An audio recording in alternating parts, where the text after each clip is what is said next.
Imagine you are standing on the docks of Lisbon in the early 16th century. It is a grey morning, the kind where the light comes in low and flat off the water, and the harbour smells of salt and fish and the particular sweetness of rotting rope. Ships come and go from this port constantly.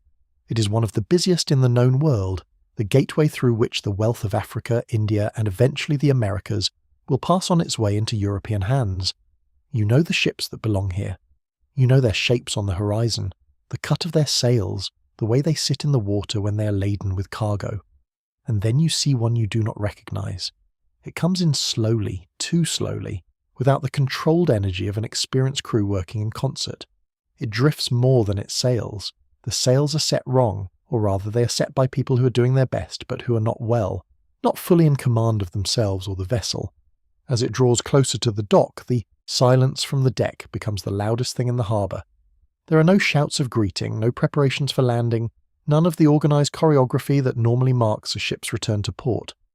There is just the creaking of wood and rigging, and then, when the vessel finally bumps against the dock, a figure appears at the rail that makes everyone on the shore take a step back without quite knowing why. He is a man, you can tell that much, but he is not entirely recognisable as the kind of man you're used to seeing. His face is dark with bruising that has no wound beneath it, the blood simply welling up through the skin, as though the skin itself no longer knows how to hold things in. His gums are swollen, enormous, so grotesquely enlarged that his lips cannot fully close, and his teeth, the ones that remain, jut at angles like headstones in a neglected cemetery. His legs, visible below a tattered pair of breeches, are covered in wounds that should have healed. Months ago, wounds from old injuries that have somehow inexplicably reopened. He smells of something you do not have a word for, something beneath the ordinary smells of a man who's been at sea for months without bathing, something internal and corrupting. He says something. You cannot hear it from where you're standing, but the dock workers who are close enough tell you later that he said, "We are the only ones left." Below decks, when the harbour officials finally work up the courage to go down, they find the rest. More than half the crew are dead in their hammocks, in corners, curled around the ballast stones as though the cold weight of them had been a comfort at the end. The ones still living are barely distinguishable from the ones who are not. A surgeon who examines them writes in his notes that he has never in his life seen men who are simultaneously so alive and so unmade. Their bodies, he writes, have turned against them in some fashion he does not understand. They came, apart slowly, he writes, and then all at once. This was scurvy, not a dramatic death, no fever, no visible infection, no enemy you could point to, just the body, quietly, systematically dismantling itself, running out of something so fundamental that without it, the architecture of the human form simply could not hold.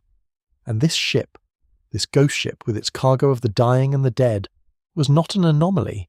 It was not a disaster or a tragedy or an accident that would be studied and prevented. It was Tuesday. It was the ordinary cost of doing business in the age of exploration. It was the price of pepper and nutmeg and silk and silver. It was the thing that nobody talked about, the figure that never appeared in the triumphant histories of discovery and conquest, the vast invisible tax paid in human lives so that the spice racks of European nobility could be full. Before we can understand why scurvy nearly collapsed the entire system of global maritime trade that Europe was in the process of building, we have to understand something about the world that made that trade so desperately necessary. We have to go back further, to the moment when Europe realised it was trapped, surrounded on all sides, cut off from the things it needed and desired, facing a wall of hostile territory and hostile commerce that left it, effectively, starving. Not starving for food exactly, but starving for everything else, for flavour, for warmth, for profit, for the intoxicating sense that the world was larger than the small wet island of a continent that it occupied. The story of scurvy is inseparable from the story of that hunger, and the story of that hunger begins, as so many European stories do, with something being taken away. But it also begins with something else that we tend to overlook, the extraordinary human capacity for endurance in the face of suffering whose cause is not understood. The sailors who went on these voyages knew, to a considerable degree, what they were risking. They had heard the stories. They had seen the survivors return. They had perhaps watched fathers or brothers come home from the sea diminished, or not come home at all. They went anyway, because poverty left them few alternatives, because ambition is a powerful force, because human beings are capable of holding two pieces of knowledge in their minds simultaneously, the knowledge that something is dangerous and the knowledge that they are going to do it regardless. They went and they suffered, and many of them died, and the world was built on what they endured. Understanding that world, the world of the great explorations, the world that Scurvy shaped and that shaped Scurvy's long reign, requires us to hold all of this in mind at once.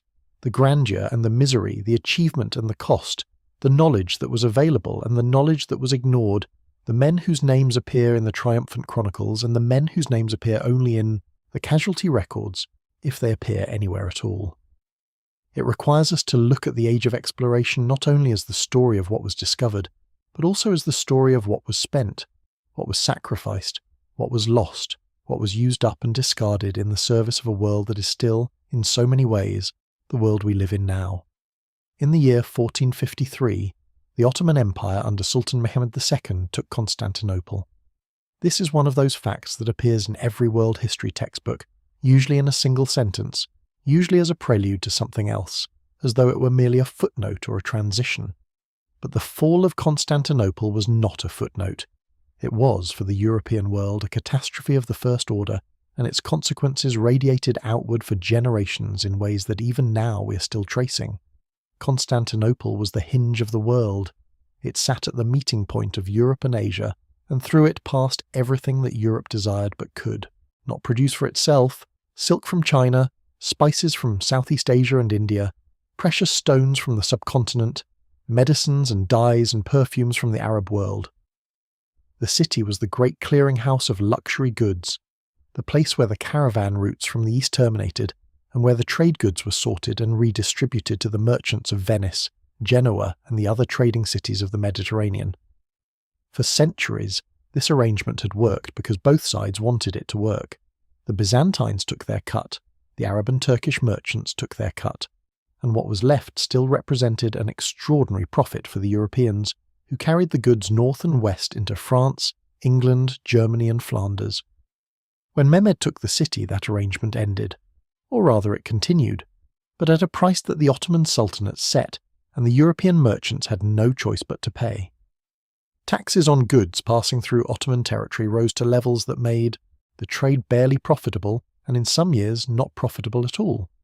The Venetians, who had built their entire republic on the basis of being the primary conduit between East and West, watched their margins collapse. The Genoese suffered similarly. The merchants of Bruges and Antwerp, who had grown wealthy on the luxury trade, found that the goods were still available, but the prices had become extraordinary, the profit margins razor-thin, the whole system running on historical momentum and the hopes that somehow something would change. Something had to change. The question was what? The answer that occurred to the Portuguese, or rather, to the peculiar combination of royal ambition, commercial pressure, and geographic good fortune that characterized Portuguese thinking in this period, was to go around. If the land routes to Asia were controlled by hostile or indifferent powers, then perhaps the sea routes were not. The ocean was a mystery, certainly, but it was a mystery that no one had yet charged a tax on. The water belonged to whoever could sail it. This seems like an obvious idea in retrospect, but in the 15th century it was genuinely radical and genuinely dangerous. The knowledge necessary to navigate the open ocean, to sail far enough from shore that you could no longer see land on either side, to hold a course across hundreds of miles of open water, to return to a specific destination after weeks or months of sailing into the unknown, was not something that European sailors possessed in any systematic way. They were coastal navigators, hugging the shore, using landmarks and known currents, their world defined by the visible and the familiar. The open ocean was something else entirely. It was a different kind of space, one that operated by different rules, and the sailors who ventured into it did so knowing that many of them would not come back. Prince Henry of Portugal, known to history as Henry the Navigator, a title he would have found puzzling, since he himself rarely sailed anywhere, understood that the key to finding the sea route to India was systematic accumulation of knowledge. He gathered cartographers, astronomers, mathematicians, and experienced sailors to his court at Sagres, at the southwestern tip of Portugal where Europe nearly ends, and he turned them loose on the problem. He funded voyage after voyage down the West African coast, each one going a little further than the last, each one bringing back information about winds and currents and the shape of the coastline, each one adding another segment to the emerging picture of what the world actually looked like from the water. The caravels that Henry commissioned for this work were revolutionary ships, small, fast, manoeuvrable, capable of sailing much closer to the wind than the heavy merchant vessels of the Mediterranean.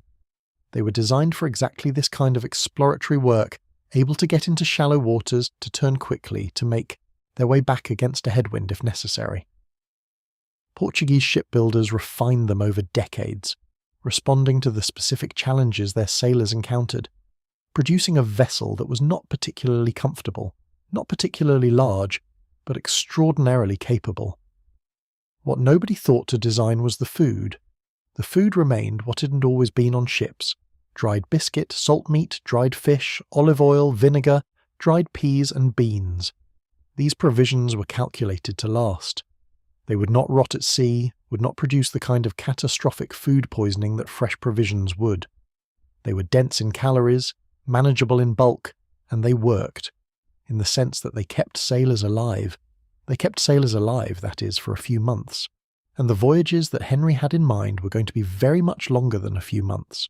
Nobody knew about vitamins in the 15th century. The word itself would not exist for another 400 years. Nobody knew that. The body required, in small but absolutely critical quantities, certain molecules that it could not manufacture for itself and had to obtain from food.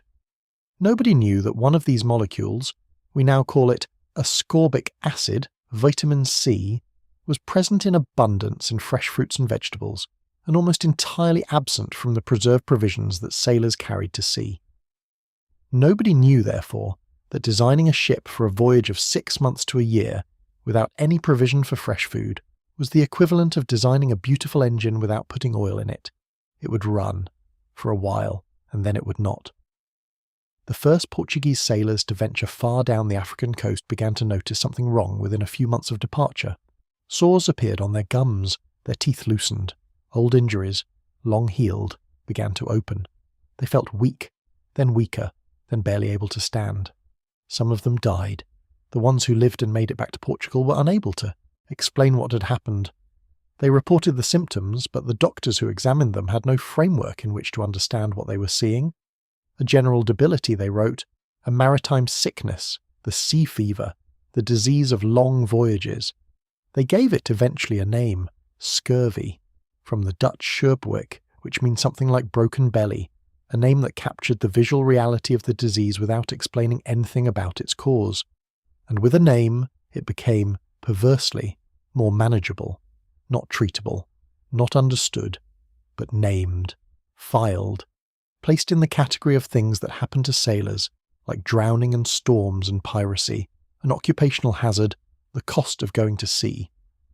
The cost of going to sea multiplied across the next century and a half would amount to something staggering, a death toll that historians have estimated in the hundreds of thousands, possibly more, the largest peacetime killing machine in European history, invisible and nameless, and attributed to the sea itself rather than to the men who sent sailors out without understanding what they needed to survive.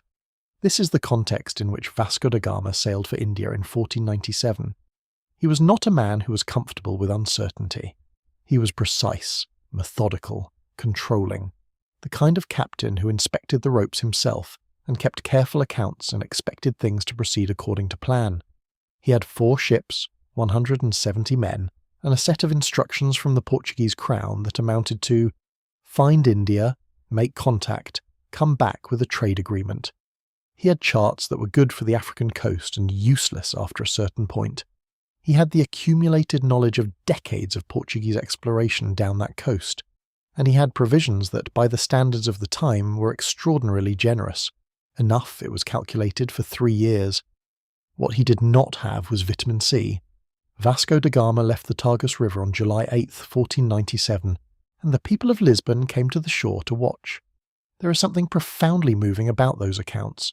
The crowd gathering, the ships pulling away, the awareness on both sides of what this moment represented. The sailors knew they were going somewhere no European ship had ever gone.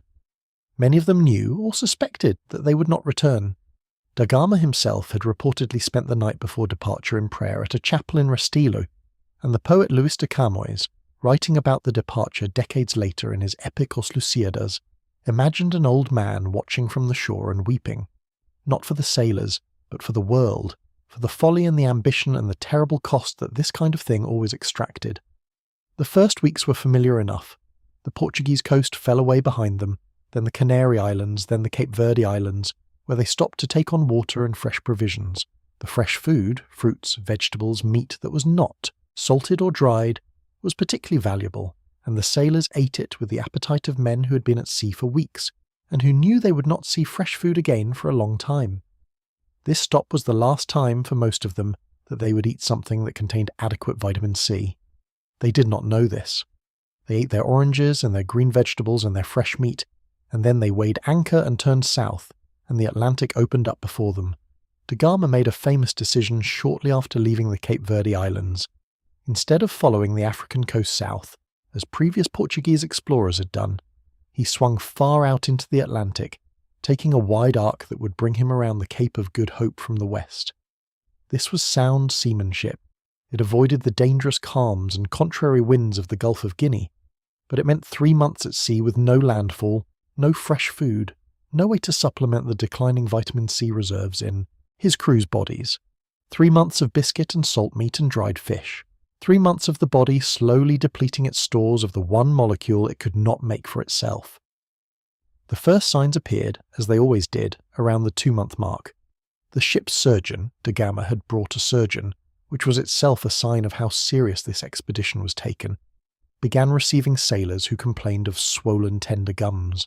He prescribed rest and vinegar, which was one of the standard remedies of the time based on the theory that scurvy was caused by a build-up of bad humours that the acidity of vinegar might counteract. The vinegar did nothing. The gums continued to swell. Teeth began to come out, first loosely and then in handfuls. The sailors who were still functional tried to eat the hard ship's biscuit and found they could not bite down, without pain severe enough to bring tears to their eyes. Then came the thing that terrified them most, the symptom that had no rational explanation and therefore struck straight into the superstitious heart of sailors who believed, with genuine conviction, in the possibility of supernatural punishment. Old wounds reopened. Men who had suffered injuries years, sometimes decades before, sword cuts, broken bones that had knitted, burns from long-ago accidents, found those injuries returning, the skin splitting open along old seams, the bones aching where they had healed. One sailor, according to an account that has survived in fragmentary form, broke his leg again on a leg that had been broken in a dockside accident 8 years before and had long since healed solid. He broke it, the account says, simply by standing. This was not supernatural. It was biochemistry, though nobody aboard had any way of knowing that. Collagen, the protein that holds skin, blood vessels, bones, and virtually everything structural about the body together, requires vitamin C for its synthesis. Without that synthesis, existing, collagen structures begin to break down and are not replaced. Scar tissue, which is essentially dense collagen laid down in response to injury, is among the first things to fail. The body, running on empty, reclaims what it can, dismantles the repairs it has made, opens the old wounds as though undoing its own work. For a sailor in the 15th century, watching his body reverse its own history of healing, the only available explanation was divine or demonic intervention. They had done something to deserve this. The sea was punishing them. They were being unmade. By the time Da Gama's fleet rounded the Cape of Good Hope in November 1497, a moment of genuine triumph, the thing the Portuguese crown had been working toward for decades, he had already lost men to scurvy, and more were dying. The journals of the voyage, assembled later from multiple sources and surviving in incomplete form, give numbers that vary but agree on the general magnitude.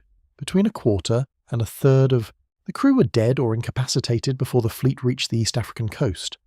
The triumphant crossing of the Cape was accomplished by men with loosened teeth and bleeding gums, men who could barely stand their watches, men who looked at each other and saw in their shipmates' faces the same horrible progress of deterioration they could feel in their own bodies. They stopped at Mozambique, at Mombasa, at Malindi, where the Sultan provided them with food, with fresh provisions, with the fruits and vegetables that the East African coast produced in abundance. The transformation was rapid and remarkable. Within days of eating fresh food, the sailors who were not yet dead began to recover. Their gums receded to something approaching normal. The wounds that had reopened began to close again. Men who'd been unable to stand found themselves able to work. The surgeon noted this recovery in his records, carefully, without drawing the obvious conclusion, because the obvious conclusion that something in the fresh food was essential and something in the ship's provisions was absent was not a thought available to him. He attributed the recovery to the warm air, to the beneficial influence of land, to the providential mercy of God. They sailed on to India. They reached Calicut, modern-day Kozhikode on the Malabar coast, in May 1498. They had been at sea, with various stops, for nearly a year. Da Gama landed, was received by the Zamorin, the local ruler, negotiated with varying degrees of success, took on samples of spices, and eventually turned around and came home.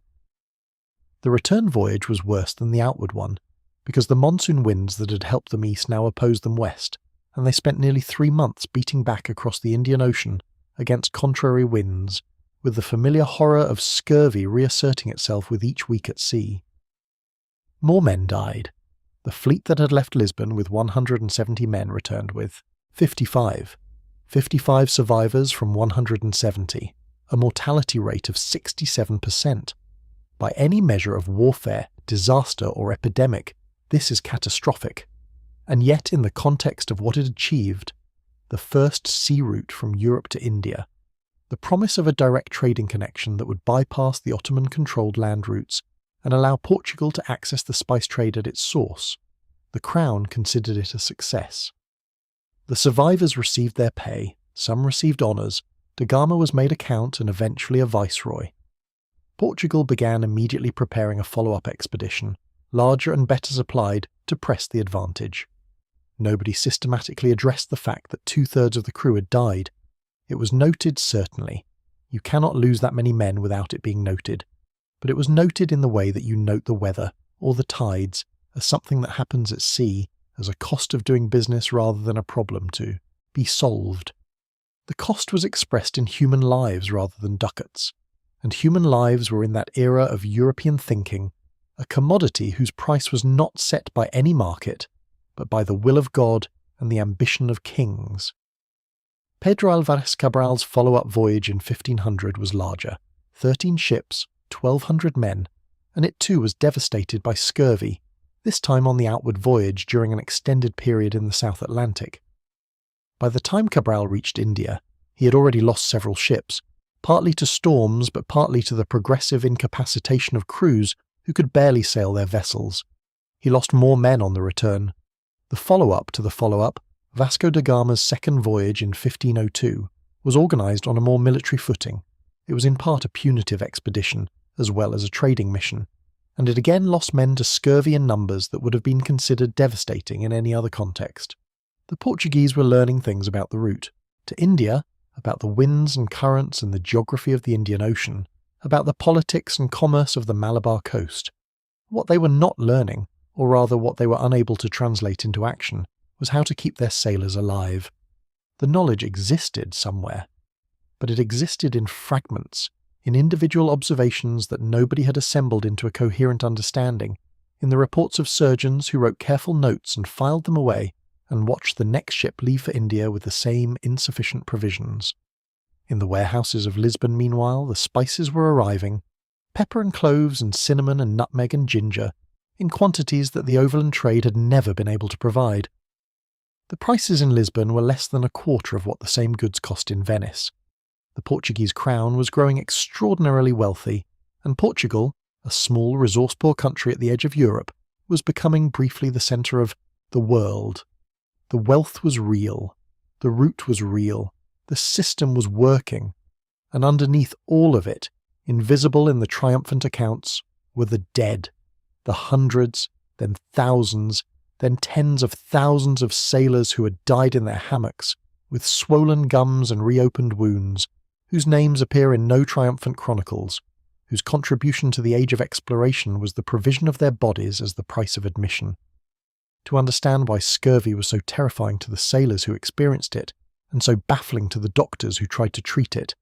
It helps to understand what the disease actually does to a human being, and to understand it not as a clinical abstraction, but as something that happens to a person in time, with all the particular horror of watching yourself come apart without knowing why. Vitamin C, ascorbic acid, is a molecule that the human body requires in small but consistent amounts, and that it cannot manufacture for itself. Almost every other mammal can make their own vitamin C in their liver, and therefore almost every other mammal does not suffer from scurvy. Humans, guinea pigs, and some other primates are the exceptions.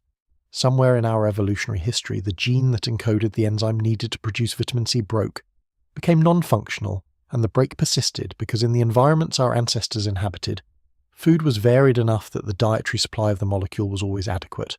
The broken gene was passed on, and is now universal in our species. Every human being alive carries a non-functional copy of the glonolactone oxidase gene, the vestigial remnant of the machinery that could once make vitamin C and can no longer. This is, in retrospect, one of the most consequential broken genes in history. Because when the Europeans began making very long sea voyages on very restricted diets, they were stepping into precisely the environment for which this evolutionary quirk had no solution. They were removing themselves from the varied diet that the broken gene assumed, and they were doing it for months at a time, and the result was an unfolding disaster that played out in the same way in every sailor's body that experienced it. The first thing you notice, usually around 3 to 4 weeks into a severe vitamin C deficiency, is fatigue.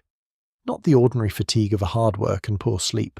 Sailors were accustomed to that, and it was not alarming, but a different quality of tiredness, a heaviness that does not respond to rest, a feeling that your body is working against you rather than with you. Some sailors described it as a peculiar sadness, a leaden melancholy that settled over them like weather. This psychological component of scurvy was noted by many observers without being understood. The mental deterioration, depression, irritability, apathy, a strange hallucinatory quality to some sufferers' thinking, was a direct neurological consequence of vitamin C deficiency, but it was attributed to the hardships of the voyage, to homesickness, to the spiritual desolation of being far from shore. Then the gums. The gums are among the most vascular tissues in the body, dense with the tiny capillaries that require collagen for their structural integrity, and they are among the first places where collagen breakdown becomes visible. They swell first at the margins around the teeth, then more broadly, taking on a spongy purple quality that sailors called scorbutic gums, and that is instantly recognizable in the medical illustrations of the period. They bleed easily, then constantly, a slow seeping that fills the mouth with the taste of iron. The teeth, whose roots are embedded in tissue that is literally dissolving, become loose, mobile in their sockets, and then fall out. Not dramatically, not in a single event, but one by one over days and weeks, like pieces of a structure coming loose as the structure itself weakens, the skin joins the process. Small hemorrhages appear spontaneously, pooling just below the surface in the characteristic reddish-purple spots called petechiae, which cover the legs and arms and torso in patterns that look like bruising but are not. They are the capillaries bleeding into surrounding tissue, unable to contain the pressure of the blood moving through them because the collagen that should reinforce their walls has been degraded. The skin itself becomes thin and fragile, tearing easily, healing poorly, vulnerable to infections that a healthier body would throw off without difficulty. Sailors describe their skin as feeling like paper, like something that had been left in water too long and lost its structural coherence. The joints swell, the muscles cramp, the bones ache in a deep, pervasive way that is particularly associated with the legs, long leg bones, femur and tibia, carrying the body's weight through tissue that is no longer adequately supported. Some sailors described this, bone pain as the worst symptom, worse than the gums, worse than the skin, a relentless grinding agony that made sleep impossible and movement a form of torture. Men would lie in their hammocks or on the deck, unable to find a position that did not hurt, unable to sleep, watching the stars or the darkness and waiting for something to change. And then, most mysterious and most psychologically devastating of all, the old wounds. Scars that had been stable for years began to soften and separate. Fractures that had long since healed began to ache along their original lines, and sometimes to give way entirely. The body appeared to be unhealing itself, reversing its own history, returning to some earlier state of damage. For a sailor in the 15th or 16th century, this was not merely painful. It was existentially terrifying. The body was supposed to be a site of recovery, of closure, of the progressive overcoming of injury. To have it do the opposite, to have it go backward, to have it open what had been closed, to have it unknow what it had learned, was to have the foundational assumption about how bodies work dramatically contradicted. Doctors examined these symptoms and struggled. The framework available to them was Galenic medicine, the system developed by the ancient Greek physician Galen and refined over centuries, which understood illness in terms of the four humours: blood, phlegm, yellow bile, black bile, and the need to maintain balance among them. Scurvy, in this framework, was typically interpreted as an excess of black bile, producing the melancholy, the dark bruising, the heaviness. Treatment followed logically from diagnosis: purge the excess, restore the balance. Physicians prescribed bloodletting, purgatives, enemas, emetics. They prescribed diet modifications, less of the cold, wet foods associated with black bile, more of the warm, dry ones. They prescribed exercise, which was challenging advice to give to a man who could not stand. They prescribed rest, which conflicted with the needs of a short-handed ship. None of it worked. The sea surgeons, the practitioners who actually went on the voyages, who saw the disease progress in real time and who, because they were there, were most likely to develop practical insights, were a more empirically minded group. Some of them noticed that fresh food seemed to help. Some of them noted that sailors who managed to get fresh meat or fruit in ports recovered quickly and dramatically. Some of them wrote these observations down. But observations without a theoretical framework are difficult to act on, difficult to communicate, difficult to defend against the authority of established medicine. The sea surgeons who said, in essence, give them fresh oranges and they will recover, were not wrong. But without an explanation for why the oranges worked, the advice sounded like folk medicine, like superstition, like the kind of thing you give credence to when nothing else is available but discard as soon as a real explanation comes along. There was one more symptom that deserves particular attention, because it speaks to the sheer psychological weight of what sailors experienced, and because it was among the most commonly and most vividly reported across the centuries of scurvy's reign. It was the smell. Sailors with advanced scurvy developed a distinctive, terrible odour that those around them recognised immediately, and that served as a kind of social death sentence on a ship, the signal that this man was past the point of simple illness and approaching something else. It came from the breakdown of tissue at the gum line, from the slow infection of the open lesions, from the internal biological processes that accompany severe collagen deficiency. No amount of washing could remove it because it came from inside. It was the smell, sailors said, of a man rotting while still alive. This metaphor, rotting while alive, appeared in accounts across multiple languages and multiple centuries with the kind of consistency that suggests it was not mere literary flourish, but the precise description that people reached for because it was accurate.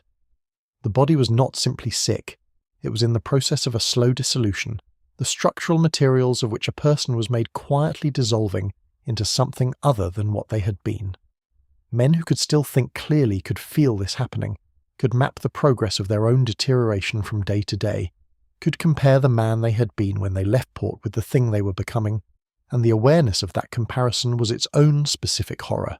The surgeons who reported back from these voyages were, in many cases, men of genuine intellectual seriousness, who found in scurvy a puzzle that engaged them precisely because it resisted every available explanation. Their notes and journals, written in cramped script in the margins of official records or in small notebooks, that they carried at their own expense, constitute a literature of observation that was ahead of its time in the precision of its description, even if it was unable to explain what it described. They measured the gum swelling. They recorded the distribution of skin lesions. They noted the timing of symptom onset and the rate of progression. They compared cases.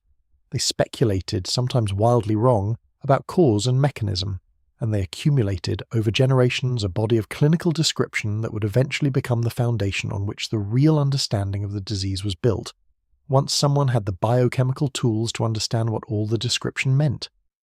Real explanations would come. They would come very slowly, over a period of nearly 3 centuries, during which time the disease continued to kill sailors, at a rate that we can barely comprehend in the modern world. The great explorations continued. The trade routes were established, the empires grew, and, underneath it all, scurvy ran like an invisible river, taking men who had names and families and histories, digesting them in the service of commerce and ambition, leaving no monuments, no records beyond the dry accounting of ships that returned short-handed and ships that did not return at all. Ferdinand Magellan left Sanlúcar de Barrameda on September 20th, 1519, with 5 ships and 270 men, and the intention, his own private intention, not necessarily the one he disclosed to his crew or his Spanish patrons, of sailing west until he reached the Spice Islands and then continuing west until he came home. He would circumnavigate the world. He almost certainly knew this was his plan from the beginning, though the evidence is circumstantial. What is not circumstantial is the extraordinary ambition of the undertaking, the radical nature of the wager involved, and the appalling price in human lives that was ultimately paid. The early part of the voyage down the Atlantic and around the tip of South America was already brutal enough. Magellan spent the winter of 1520 in a Patagonian harbour called San Julian, where he suppressed a mutiny with characteristic ruthlessness, having one mutineer drawn and quartered and leaving 2 others marooned on the Patagonian shore, a sentence that was functionally a death sentence, delivered with what appears to have been complete equanimity. He lost 1 ship in a storm in the strait that would eventually bear his name. He emerged into the Pacific in November 1520 with 3 ships and a crew that had already been through more than most expeditions encountered in their entirety. And then the Pacific opened up before him. Magellan had expected it to be crossable in a few weeks. He had no real concept of its size. Nobody did, because the Pacific had not yet been systematically explored, and its actual dimensions were simply unknown, available only to speculation. The body of water that lay before him was larger than all the world's landmasses combined. It was, in human terms, incomprehensible. The crossing took 98 days. 98 days of open ocean, with no land sighted except for 2 tiny uninhabited islands that offered nothing useful. 98 days of diminishing food and water, of progressive scurvy, of the particular madness that descends on men who have been too long at sea. Antonio Pigafetta, an Italian nobleman who had volunteered for the voyage out of a combination of curiosity and ambition, and who survived to write an account of extraordinary vividness and detail, described those 98 days in language that remains affecting 5 centuries later. They ate, Pigafetta wrote, biscuit that was no longer biscuit but powder, mixed with worms and stinking of rat urine. They drank yellow water that smelled of rot. When the biscuit was gone, really gone, not merely unpleasant, they ate the ox hides that had been used to wrap the rigging and prevent chafing, softening them first in seawater for 4 or 5 days, then grilling them on embers and eating them in pieces. They ate sawdust. Sailors who could still catch rats sold them to other sailors who could not, at prices that Pigafetta records with the precision of a man who understood markets, half a ducat for a rat, roughly a day's wages for a skilled labourer. The scurvy that developed during this crossing was among the most severe ever documented. Pigafetta describes men whose gums had grown over their teeth entirely, the swollen tissue covering them completely so that they could not eat even the meagre food available to them. He describes the scent of the sick bay, which occupied the area below the main deck, as something that made other sailors unwilling to enter it, a combination of the particular smell of advanced scurvy and the accumulated filth of men too sick to maintain any personal hygiene. He describes men dying quietly in their hammocks, while the ocean went on and on around them with no apparent intention of ending. 19 men died of scurvy during the Pacific crossing. Another 25 or so were so severely affected that they were functionally useless as sailors, able to do nothing but lie below and suffer and wait. The 3 ships, already short-handed from the voyage's various earlier disasters, were being sailed by a shrinking cadre of men who were themselves in the early to middle stages of the disease, fighting exhaustion and gum pain and the persistent bone ache while managing sails and rigging on vessels that required dozens of healthy sailors to operate properly. When they finally sighted land, the Mariana Islands in the Western Pacific, the response of the crew was, by multiple accounts, overwhelming. Men who had not been able to stand ran to the rails. Men wept. Pigafetta describes the sound that went up from the ship when the lookout shouted land as something he had never heard before and could not quite describe. Not cheering exactly, more like an exhalation, the sound of a held breath released, of an anxiety so profound and so sustained that its ending produced something close to collapse. They landed. The people of the Mariana Islands came out to greet them in canoes, curious and evidently without fear, and traded food for what trinkets the Europeans had to offer. Fresh coconuts and fruit and fish were brought aboard, and the men who could still move went at them with a desperation that Pigafetta found both understandable and a little alarming. Within days, the most severely ill sailors were showing signs of recovery. Within a week, men who had been near death were back on their feet. The recovery from scurvy, when the deprivation is reversed, is as rapid as the deterioration. The body seizes the available vitamin C and uses it immediately, rebuilding collagen, repairing capillaries, closing the reopened wounds. They sailed on to the Philippines, where Magellan himself was killed in the Battle of Mactan in April 1521. A pointless local skirmish that he had no business involving himself in, and that seems, in retrospect, to have been the product of the particular arrogance that European commanders of the period sometimes developed when dealing with people, whose technology they considered inferior. His death deprived the expedition of its driving force, and what followed was a disorganized, sometimes desperate attempt by the survivors to get home by any available route. They reached the Spice Islands, the Maluku Islands, the ultimate destination, the place that the whole enterprise had been aimed at, and they loaded their remaining ships with cloves, the most valuable spice in the world. They attempted the return across the Pacific and failed, their ships too leaky and their crews too depleted. They turned west, back through the Indian Ocean and around the Cape of Good Hope and up the Atlantic, the longest possible route home, the route that maximised every danger, including scurvy. And the Victoria, the last surviving ship of the original 5, limped into San Luca de Barrameda on September the 6th, 1522. 18 men from 270. 18 men, ragged and sick and thin, their clothes in rags, their hands shaking, returned to the port from which they had departed 3 years before. The other 252 were gone, to disease, to battle, to drowning, to desertion, to execution by Magellan's particular brand of command justice. And of the diseases that had taken them, scurvy was far and away the most prolific killer. It had not done its work in a single dramatic event.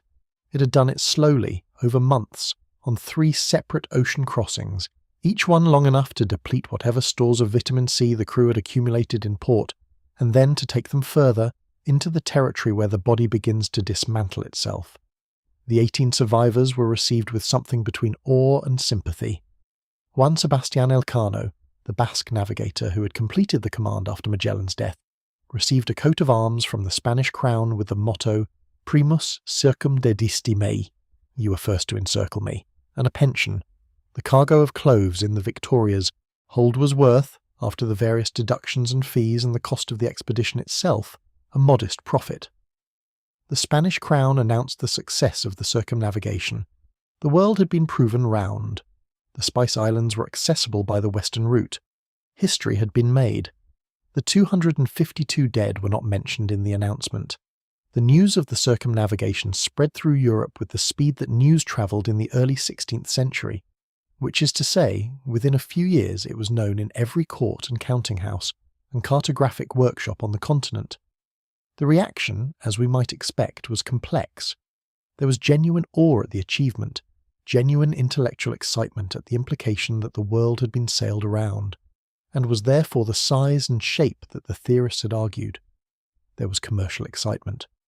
If Spain could establish a regular route to the Spice Islands by sailing west, it would have a trade, advantage that would reshape the balance of European power.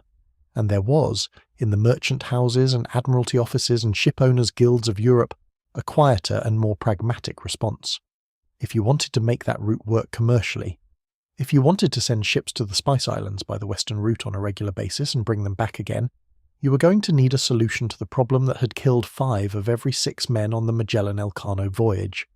You were going to need to figure out what was killing sailors on long voyages, and you were going to need to figure out how to stop it. Not because of any humanitarian concern, though some individuals felt that concern genuinely, but because dead sailors cannot sail ships, and ships that cannot be sailed cannot deliver spices, and spices that cannot be delivered represent lost revenue, and lost revenue is the one thing that every merchant prince and commercial interest in Europe is capable of caring about deeply. The problem was named. The solution was out there, waiting to be found, and it would take 150 more years and the deaths of hundreds of thousands more sailors before it was found and acted upon. Not because the problem was too complex, not because the evidence was ambiguous or the solution hidden, but because of a combination of factors: institutional inertia, competing theories, commercial pressure, and the peculiar human tendency to normalize atrocity when the atrocity is sufficiently familiar, that together produced one of the most consequential failures of applied knowledge in human history. The books were kept very carefully. The Portuguese Casa da India, the royal institution that administered the India trade, maintained records of extraordinary detail: the tonnage of every ship, the value of every cargo, the cost of every voyage, the name of every captain. The ledgers that survive in the Portuguese National Archives and in various European libraries are monuments to the administrative sophistication of early modern commerce, to the determination of the Portuguese state to understand and control the extraordinary wealth that the India trade was generating. They are precise documents, methodical and thorough, and they almost never mention scurvy. This is not an accident. The death tolls from disease on Portuguese India voyages were known, internally, to be catastrophic.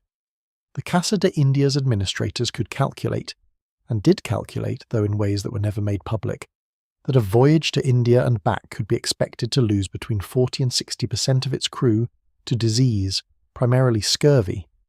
They knew this. They built it into their calculations. When they recruited for a voyage, they recruited substantially more men than the ship's minimum operating requirement, because they knew that a substantial fraction of those men would be dead before the voyage was over. The dead were, in the accounting, a line item, a cost of transport, like wear on the rigging or consumption of provisions. The Portuguese crown had strong reasons to keep this information private. The India trade was not merely commercial.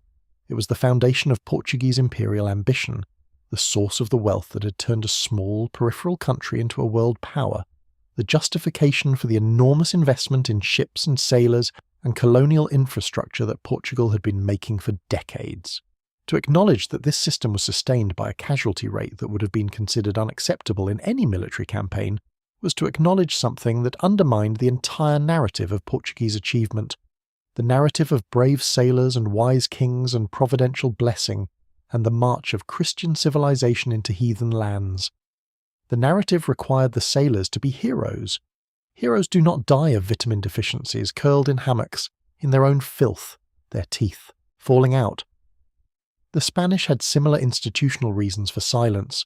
The great voyages of discovery and the subsequent colonization of the Americas, the voyages of Columbus, Cortés, Pizarro, Coronado, de Soto, were also accompanied by enormous mortality from scurvy, though in the American context the disease was somewhat less prevalent because the voyages were shorter and the available food in the Americas was often more varied. But the Pacific voyages, the attempts to establish a regular route from Spain to the Philippines and back, were devastated by scurvy in ways that closely paralleled the Portuguese India trade. The Manila galleon route, when it was finally established in the 1560s, operated with a mortality rate that was accepted as routine, 8, 10, 15% of a crew dying on a single voyage, and the Spanish colonial administration managed this mortality the same way the Portuguese did, by recruiting more men than needed and writing the dead off as an ordinary business expense. The Dutch, who entered the Asian trade in the last decade of the 16th century and quickly became its dominant force, were perhaps the most sophisticated in their management of the scurvy problem, in the sense that they were most systematic in trying to quantify it and build around it. The Verenigde Oost-Indische Compagnie, the VOC, the Dutch East India Company, founded in 1602, was in many ways the first modern corporation, with shareholders, dividends, professional management, and the kind of hard-eyed calculation of costs and returns that we associate with modern business practice. The VOC knew, in precise terms, what scurvy cost it, because the VOC counted everything. The figures were not reassuring. In the early decades of the VOC's operation, the mortality rate on the outward voyage from the Netherlands to Batavia, modern Jakarta, a voyage of roughly 6 months, was between 20 and 25%. On the return voyage, Battered by the long time at sea and the additional weeks or months spent in Asia before the homeward journey, mortality was sometimes higher. The VOC calculated that to deliver 10,000 sailors to Batavia, it needed to recruit 12,000, because 2,000 of them would die on the way. To staff its operations in Asia at the necessary level, it needed to send enormous numbers of Europeans out year after year, a constant flow of men going east who would not return, replaced by more men going east who would also not return. The VOC's response to this situation was partly logistical and partly financial. On the logistical side, it established provisioning stations, most famously the Cape Colony at the southern tip of Africa, founded in 1652 by Jan van Riebeek, where ships could stop and take on fresh provisions, including fresh fruits and vegetables, before and after the long ocean crossings. This helped. It did not solve the problem because the benefit of fresh food consumed at the Cape lasted only a few weeks before the vitamin C was depleted and the slow work of scurvy began again, and because the Cape Colony's garden could not always supply sufficient quantities to meet the needs of the dozens of ships that stopped there each year. But it represented a genuine attempt to address the mortality problem through systematic logistics rather than through medical understanding. On the financial side, the VOC built the cost of sailor mortality into its business model in ways that are both impressive and chilling. It paid its sailors a portion of their wages before departure, and the rest only on return. A system that effectively meant that the heirs of sailors who died at sea received less than the full wage, since the dead sailor had not completed the contractual term of service. This was not unique to the VOC. Similar arrangements existed in Portuguese and Spanish shipping. But the VOC's accounting was sufficiently precise that we can reconstruct exactly what it paid out in wages versus what it saved by paying dead sailors at the reduced rate. And the numbers show that the mortality system was perversely somewhat beneficial to the company's finances. Dead sailors were cheaper than live ones, in the narrow sense that they had not completed their service and therefore did not receive their full pay. The English East India Company, founded in 1600, 2 years before the VOC, operated along similar lines and with similar death tolls. The English were perhaps slightly less systematic in their record-keeping than the Dutch. The English archives of this period are rich but less precisely organised than the Dutch ones, but the general picture is the same. Mortality rates of 20 to 40% on long voyages, accepted as a fact of life, built into the planning and financing of each expedition, never systematically addressed at the level of cause and prevention. This was the dirty secret of the great age of trade, the extraordinary wealth that flowed from Asia to Europe, the pepper and nutmeg and cloves and cinnamon and silk and porcelain that filled the warehouses of Lisbon and Amsterdam and London, the profits that built the great merchant houses and funded the cultural flowering that we call the Renaissance, and made possible the scientific revolution. All of it was underwritten by a system of maritime labour that killed its workers at rates that would have been recognisable in the worst phases of the Black Death. The sailors who died of scurvy on the trade routes to Asia were, in a very real sense, the hidden labourers of the commercial revolution, the ones whose contributions never appeared in the triumphant accounts because they had not survived to be celebrated. There is a document in the archives of the VOC, dated 1652 and written by one of the company's senior officials, that discusses the scurvy problem in terms that are remarkably frank. The official calculates the annual cost to the company of scurvy-related mortality in lost wages, lost expertise, since experienced sailors were harder to replace than their wages suggested, and the general inefficiency of ships whose crews were partially incapacitated, and concludes that the cost runs to tens of thousands of guilders per year. He recommends that the company invest in finding a solution. He lists several remedies that have been proposed: fresh citrus juice, which certain naval surgeons had begun to advocate, as well as various herbal preparations and dietary supplements. And he discusses the logistical challenges of implementing any of these solutions on long voyages. And then he concludes, in a tone of weary practicality, that given the costs and difficulties of implementation, it is probably more economical to continue recruiting replacement sailors than to invest heavily in keeping the current ones alive.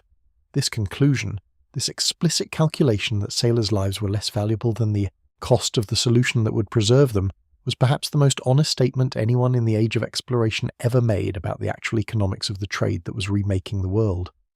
It was not cruelty. It was not indifference exactly. It was the application of irrational calculus to a system that had been built without accounting for the lives of the people who made it work, and the conclusion of that calculus was that the system, as designed, was working well enough for those who profited from it, even if it was catastrophically not working for those who operated it. Beyond these broad institutional patterns, there were individual stories within the trade that illustrate the human reality of what the ledgers were abstractly recording. In one of the most detailed personal accounts to survive from the Portuguese India trade, written by a passenger named Duarte Barbosa who made the voyage in the early 16th century, we get a picture of what a scurvy outbreak looked like from the inside of a ship rather than from the outside of the records. Barbosa describes the progression of sickness among the crew in terms that are both clinically precise and emotionally affecting. The early signs of weakness dismissed as laziness by unsympathetic officers. The first appearance of gum swelling provoking fear out of proportion to its initial severity because the sailors knew, from previous voyages or from stories, what came next. He describes the way the sick men organised themselves, the informal hierarchies of care that developed among the ill, the stronger looking after the weaker, the exchange of small favours and attentions that kept some men alive who would otherwise have given up. He describes the smell. He describes the sound of men in pain during the night watches, audible from one end of the ship to the other, and the way the healthy sailors, those who were not yet sick, listened to those sounds with a particular quality of attention, measuring themselves against what they heard, wondering whether the progression they were witnessing was their own future. The trade was also shaped in less obvious ways by the mortality from scurvy. Consider the problem of institutional knowledge. A sea captain or navigator who survived multiple voyages to India accumulated knowledge that was enormously valuable. Knowledge of currents and winds, of harbours and shoals, of the politics of ports and the customs of merchants, of the 1,000 practical details that made the difference between a successful voyage and a catastrophic one. This knowledge could not be written down in any comprehensive way. It was embedded in the experienced body and mind of the man who held it, available to his crew and to his employer so long as he lived, lost when he died. Scurvy killed experienced sailors as readily as inexperienced ones. It did not discriminate by rank or skill. The navigators and pilots who guided the India ships were as vulnerable as the ordinary seaman, and the loss of a skilled navigator to scurvy was a loss to the entire enterprise that could not be easily replaced. This meant that the Portuguese and Dutch and English companies were simultaneously building and losing institutional knowledge, accumulating expertise with one hand while scurvy took it with the other. The rate at which they could improve their operations, develop better routes, better provisioning, better understanding of the ports they were trading with, was constrained by the rate at which mortality was depleting the population of experienced practitioners. If the same men could have survived to make 5 or 10 voyages instead of dying on their second or third, the pace of operational improvement would have been substantially faster. The age of exploration might have been conducted more efficiently, more safely, more humanely, if only the men who were learning to do it had been allowed to live long enough to teach what they had learned. The solution, when it came, did not come from the merchants or the admirals or the company officials. It came from a doctor on a ship, doing an experiment with what he had, trying to understand something that everyone else had given up trying to understand.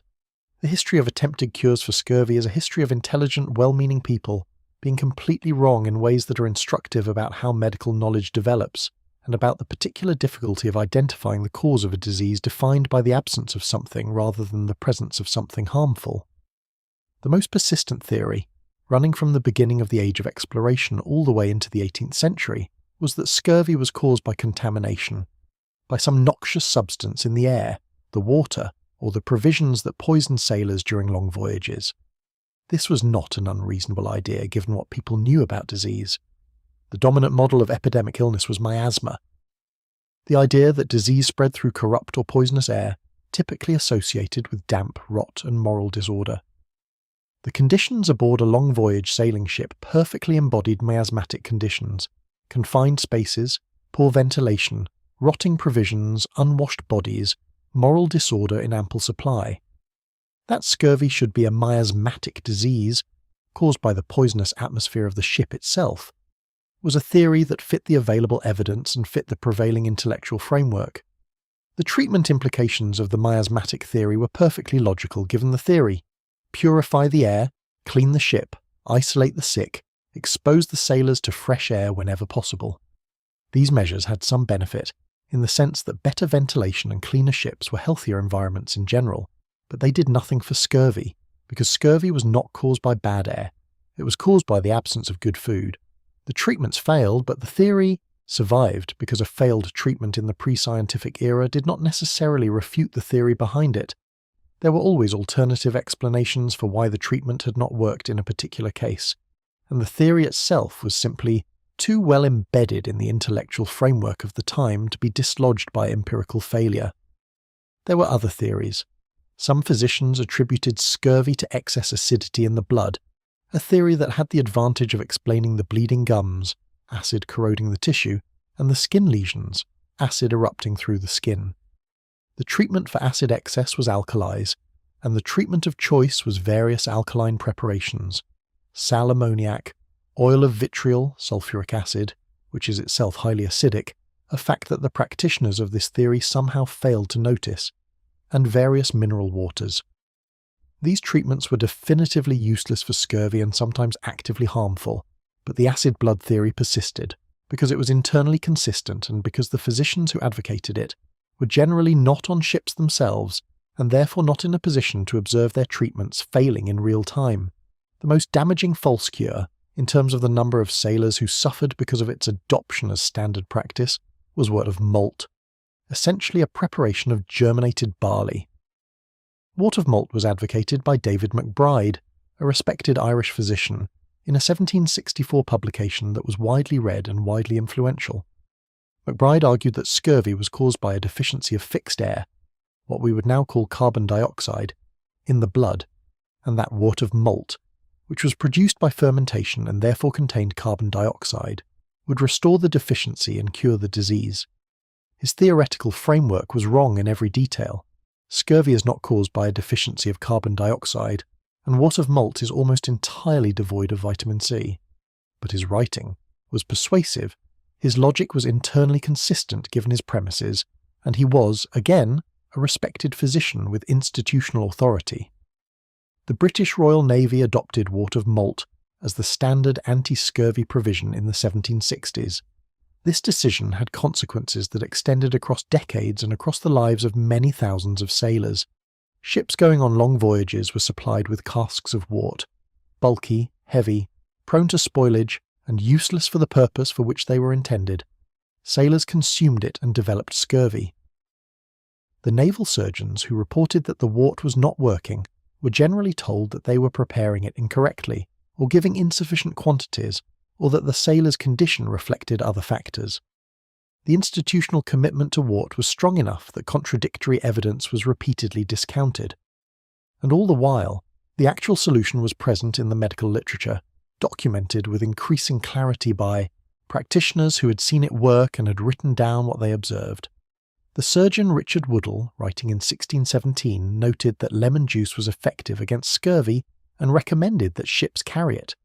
Captain James Lancaster, commanding an expedition to the East Indies in 1601, demonstrated in what was essentially an accidental controlled trial that sailors who received 3 teaspoons of lemon juice per day remained healthy, while sailors on the other ships of the same fleet developed scurvy at the usual rate. The evidence was not subtle. It was, by the standards of the time, overwhelming. Nobody acted on it. The most famous figure in the scientific history of scurvy's cure is James Lind, a Scottish naval surgeon who conducted a trial in 1747 that is sometimes described as the first controlled clinical trial in medical history. Lind was serving aboard HMS Salisbury when an outbreak of scurvy afflicted a substantial portion of the crew, and he took the opportunity to conduct a systematic comparison of treatments. He selected 12 sailors at similar stages of the disease and divided them into 6 pairs. Each pair received a different treatment: cider, dilute sulfuric acid, vinegar, seawater, a paste of garlic, mustard, and horseradish, or 2 oranges and a lemon per day. The results were unambiguous. The pair who received the oranges and lemon made a rapid and complete recovery. One of them was fit for duty within 6 days. The other, less severely affected at the outset, recovered enough to be appointed nurse to the remaining 10, who were still sick. The cider showed some modest benefit, likely because cider apple juice contains small amounts of vitamin C, But the other treatments showed no benefit whatsoever. The evidence, assembled in a single trial, clearly and unambiguously identified citrus fruit as effective against scurvy, and everything else as not. Lynn published his findings in 1753 in a treatise of the scurvy, a careful and detailed work that documented not only his 1747 trial, but also the existing literature on scurvy going back to the 16th century, demonstrating that the effectiveness of citrus had been observed and recorded repeatedly. He was not arguing for something new. He was arguing for something that had been known in fragments for over a century, and that he had now demonstrated in a controlled and systematic way. The Royal Navy did not adopt lemon juice as an anti-scurvy measure until 1795, 48 years after Lynn's trial. This delay is one of the great scandals of applied science, a period during which the cure for a disease that was killing tens of thousands of sailors was sitting in a published book, and the institution with the most to gain from acting on it chose not to. The reasons for the delay are multiple and interlocking. Lind himself was partly to blame. He hedged his conclusions, spending much of his treatise discussing the merits of other theories and other treatments, and he eventually concluded in one of the more regrettable passages in the history of medicine that lemon juice should be concentrated into a rob by boiling in order to make it easier to store and transport. Boiling destroys vitamin C. The rob that Lind recommended as a practical implementation of his own finding was useless. There was also the problem of cost. Fresh citrus juice was expensive, especially in the quantities needed to supply an entire fleet. Wort of malt was cheaper.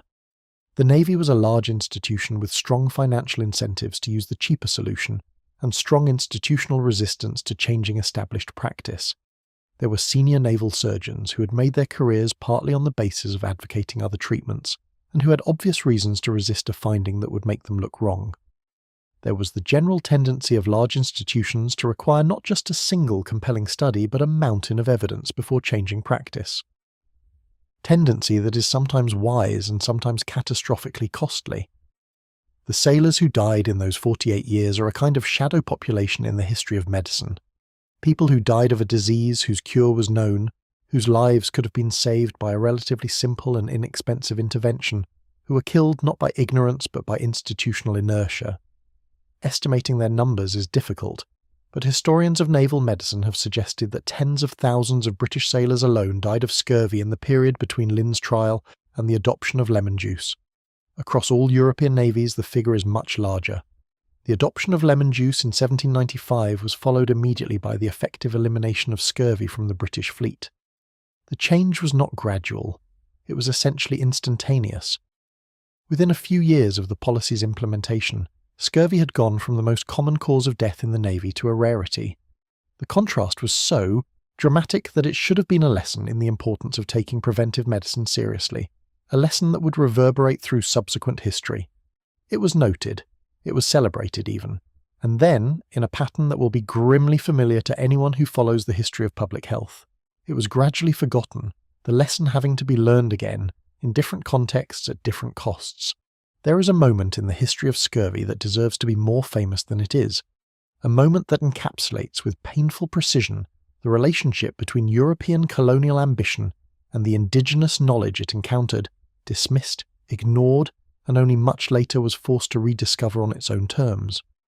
It involves a French explorer named Jacques Cartier, a group of Iroquois people, and a brew made from the bark and needles of a particular species of tree. Jacques Cartier made 3 voyages to what is now Canada between 1534 and 1542 in search of a northwest passage to Asia and the riches it promised. On his second voyage, in the winter of 1535-36, he wintered at the site of modern Quebec City, and the winter was terrible. The cold was more severe than anything the French had experienced, the food brought from Europe was running out, and scurvy descended on the company with the force of a judgment. Of the 110 men in Cartier's company, within a matter of weeks, 103 had developed scurvy. 25 were already dead. Cartier himself, having watched his men deteriorate over weeks, was reduced to a kind of desperate pantomime of normality, walking from tent to tent to show the few local people with whom he had contact that his company was still vigorous and capable, concealing the dying men in their tents, maintaining the fiction of health, because he knew that displaying weakness in an unknown land surrounded by an unfamiliar people was more dangerous than almost anything else. Among the Iroquois people near his winter camp was a man named Domagaya, someone Cartier had met on his first voyage and taken briefly back to France, as European explorers often did, treating indigenous people as curiosities to be displayed at court and then returned. Cartier noticed that Domagaya, who had also been sick when he arrived at the French camp some days earlier, was now apparently recovered. He asked Domagaya what had cured him, and Domagaya, whose reasons for sharing this knowledge with the man who had previously kidnapped him are worth a moment's reflection, told him about Aneda. Aneda was, in Domagaya's description, a tea made by boiling the bark and leaves of a specific tree, probably the white cedar, Tucha occidentalis. It was a treatment that the Iroquois used for various ailments, including what sounds, from Cartier's description of its applications like scurvy. Domagaya sent 2 women to gather the branches and showed the French how to prepare the tea, to boil the bark and needles together, to drink the liquid and use the boiled matter as a poultice on the affected areas. Cartier's men, desperate enough to try anything, drank the tea. The recovery was, by every account, remarkable. Men who had been near death were walking within days. Men who had open sores and swollen gums found these conditions resolved with a speed that seemed miraculous. Cartier himself wrote that if all the doctors in Louvain and Montpellier had been present with all the drugs of Alexandria, they could not have done in a year what this tree did in 8 days. The white cedar contains vitamin C in significant quantities. Domagaya and the Iroquois knew about the curative properties of this preparation not through any understanding of vitamins or ascorbic acid. These concepts would not exist for another 400 years, but through the accumulated empirical knowledge of people who lived in an environment and had learned, over generations, what that environment could do. The tree was there, the cure was there. The knowledge was offered freely by a man who had every reason not to be generous to the people he was offering it to. Cartier took the knowledge with him back to France. He reported the incident in his journals. He noted with evident sincerity the extraordinary effectiveness of the treatment and the dramatic nature of his company's recovery. And then the knowledge effectively disappeared. It was not incorporated into European medical practice. It was not tested by European physicians, not confirmed, not communicated through the medical networks of the time, not acted upon. The Aneda treatment was a curiosity in Cartier's journals and nothing more. European ships continued to sail long voyages and lose their crews to scurvy for another 2.5 centuries. This is not entirely puzzling if you understand how European medical knowledge worked in the 16th century. The institutions of medicine, the universities, the medical faculties, the royal colleges of physicians, were deeply invested in a particular intellectual tradition, a tradition that valued Galenic theory, classical learning, and theoretical consistency. A preparation made by indigenous people from the bark of a Canadian tree was not, in that framework, something that a serious physician could take seriously. It was folk medicine, native law, something from outside the tradition, even if it worked, and many European physicians of the period had the empirical honesty to acknowledge that folk remedies sometimes worked, without knowing why. Working was not sufficient. A treatment that worked without a theoretical explanation was, at best, a temporary expedient for desperate situations, not something to be incorporated into the systematic pharmacopoeia of European medicine. There is also the problem of verification. Cartier reported what he had observed, but he was a sailor and navigator, not a physician, and his report was a narrative account of a specific episode, not a systematic trial. The physicians of Paris and London who might have followed up on his observation had no easy way to verify it. The tree grew in Canada, which was a long and expensive voyage away. The women who knew how to prepare the tea correctly were on the other side of the Atlantic. The knowledge was in Cartier's journal, but the journal was in French, and the distribution of scientific knowledge in the 16th century was even more haphazard and incomplete than it is today. There are other examples of the same pattern. Indigenous people in South America were observed by Spanish and Portuguese sailors to not suffer from scurvy, while the European sailors living in the same environments did. Indigenous Australians, encountered by European explorers in the 18th century, were noted to be free of the diseases that plagued the European crews. In each case, the difference was dietary. The indigenous people were eating a varied diet that included fresh food sources containing vitamin C, while the Europeans were eating their preserved provisions and dying. In each case, some European observers noted the discrepancy, and some drew the obvious conclusion. In each case, the observation was noted, sometimes published, and then failed to produce any systematic change in practice. The Inuit people of the Arctic were perhaps the most striking example. The Inuit lived in an environment where plant foods, the conventional dietary source of vitamin C, were almost entirely unavailable for much of the year, yet they did not suffer from scurvy. The European explorers who reached the Arctic in the 18th and 19th century and who refused to eat what the Inuit ate, seal liver, whale skin, various raw animal products, suffered terribly from scurvy, while the Inuit around them did not. The explanation, which we now understand clearly, is that the Inuit obtained their vitamin C from animal sources, particularly from the organs of marine mammals, which contain significant amounts of the vitamin when eaten raw or lightly processed. The Inuit dietary practice was a complete working solution to the scurvy problem in an environment where the conventional plant-based solution was unavailable. European Arctic explorers knew this, in the sense that they could observe that the Inuit were healthy and they were not. They generally attributed the difference to constitutional factors. The Inuit, they suggested, were simply better adapted to Arctic conditions, hardier, more resistant to disease. The possibility that the dietary practice itself was the relevant variable, and that adopting the dietary practice would confer the same protection to Europeans that it conferred to the Inuit, was not seriously entertained for a very long time. The psychological barrier was the food itself. Eating raw seal liver or whale skin was, to European palates and European cultural assumptions, almost inconceivably disgusting. Better to be sick than to eat like a savage. This attitude, this preference for familiar suffering over unfamiliar remedy, cost lives in the Arctic as in every other theatre of European expansion. It is a thread that runs through the entire history of scurvy's long reign. The knowledge of how to prevent the disease existed, often near at hand, often in plain sight, and often in the hands of people that European society was deeply invested in not learning from. The price of that investment was measured in lives, in decades, in the vast inventory of human suffering that scurvy accumulated across the age of exploration.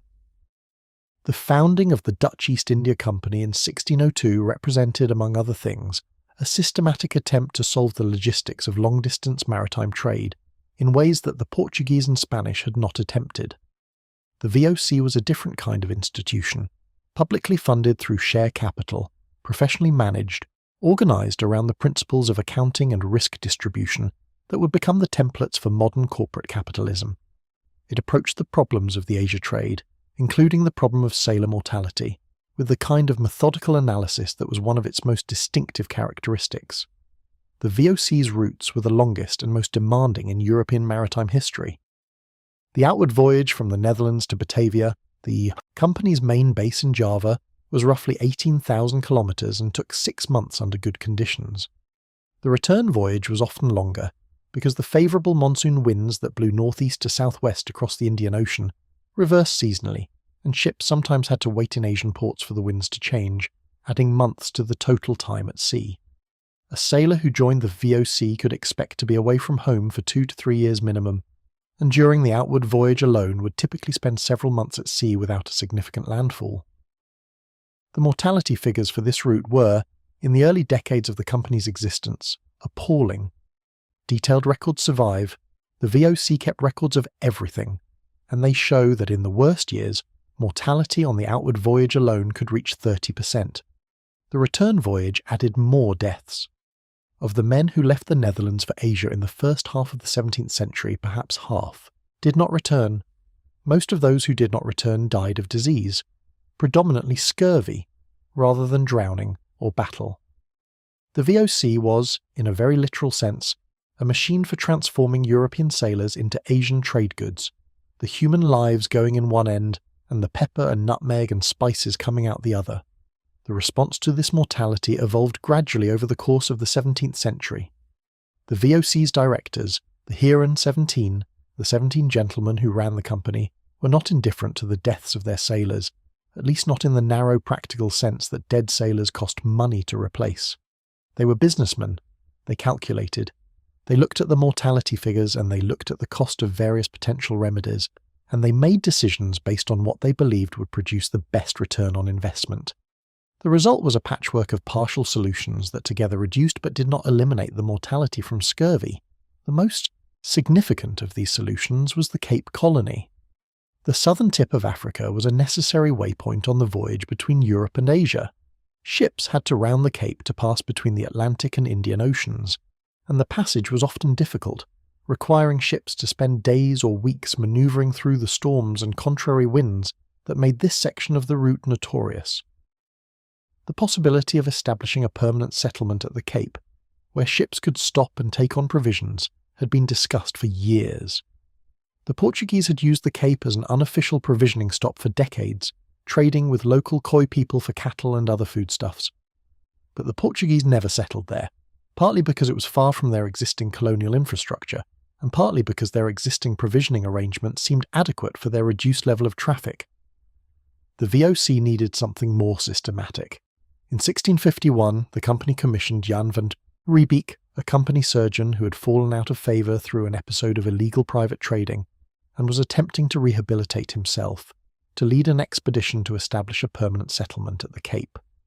Van Riebeek arrived in April 1652 with 3 ships and about 90 men, and he set to work immediately on the specific task he'd been given: to build a fort, to establish a garden, and to ensure that company ships stopping at the Cape could obtain fresh provisions.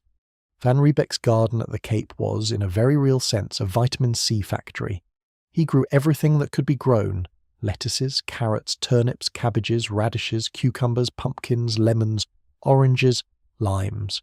He planted fruit orchards. He established a vineyard because wine was considered healthy. This belief was wrong, in the specific sense that wine does not prevent scurvy, but grapes do contain some vitamin C, and the general conviction that wine was good for sailors had a sliver of empirical basis. He kept records of what he grew and when, of what the ships took on and in what quantities, of the health of his own small settlement and of the crews that passed through. The effect on mortality was measurable. Ships that stopped at the Cape and took on substantial quantities of fresh produce showed noticeably lower mortality in the subsequent portion of their voyage than ships that had no access to fresh food at similar points in their journey. This effect was observed by VOC captains and recorded in their logs, and the company used these records to refine its provisioning requirements, specifying what ships should take on at the Cape and in what quantities, calculating how much fresh food was needed to carry the crew through the remaining voyage to Batavia in reasonable health. But the Cape Colony was also revealing of the limits of the logistical approach. Even with a functioning garden and a reliable supply of fresh produce, the problem was never fully solved.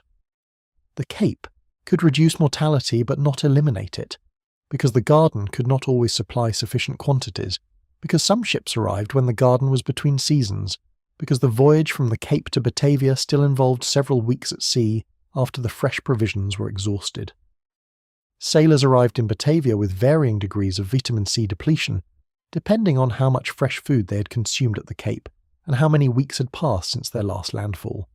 Some arrived in good health, others arrived with the early signs of scurvy already present, and Batavia itself, a port city in a tropical climate, with a limited supply of the specific foods that the Dutch diet favoured, was not always a reliable place to recover.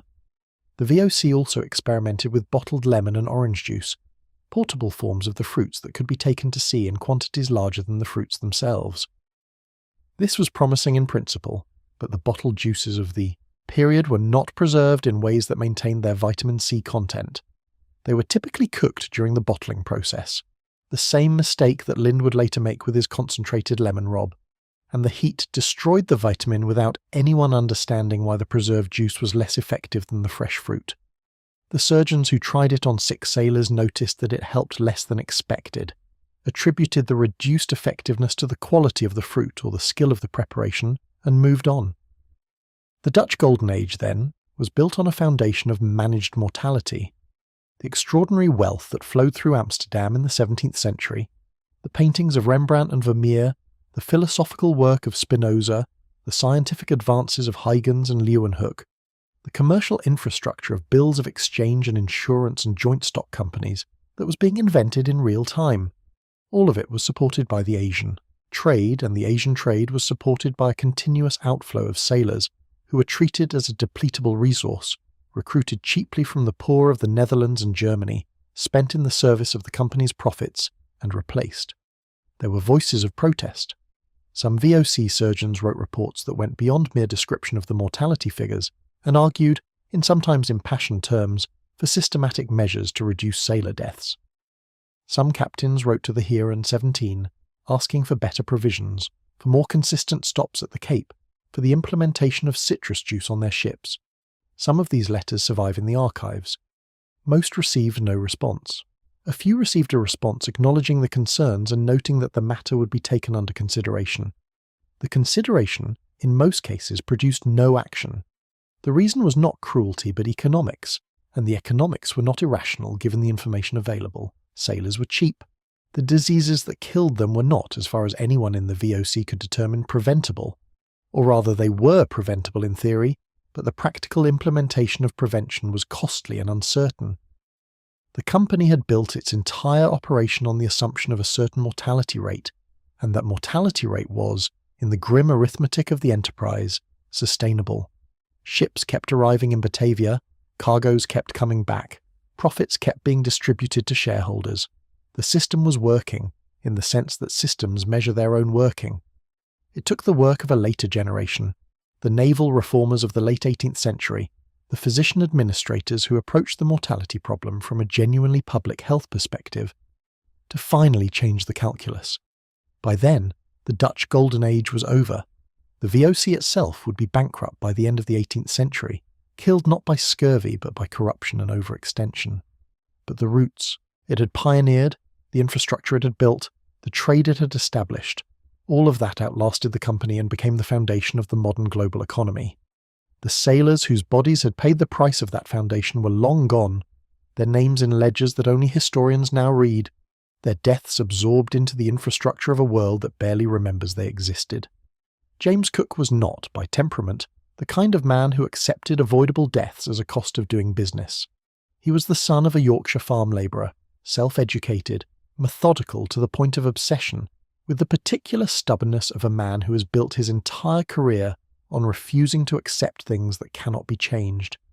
He had come up through the Merchant Navy and then the Royal Navy by sheer force of competence, navigating the class system of the 18th century Navy, which was in many ways as treacherous as any ocean, with the same patience and precision he brought to charting coastlines and calculating astronomical observations.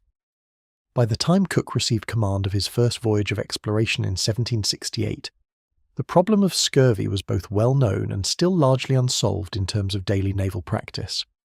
Lynn's trial of 1747 was 21 years in the past. The Navy had not adopted lemon juice. The standard provisions still consisted predominantly of the same salt meat, hardtack and dried legumes that sailors had been eating since the age of da Gama, supplemented by wort of malt, which the Navy had recently adopted as its official anti-scurvy provision based on the entirely erroneous theory of David McBride.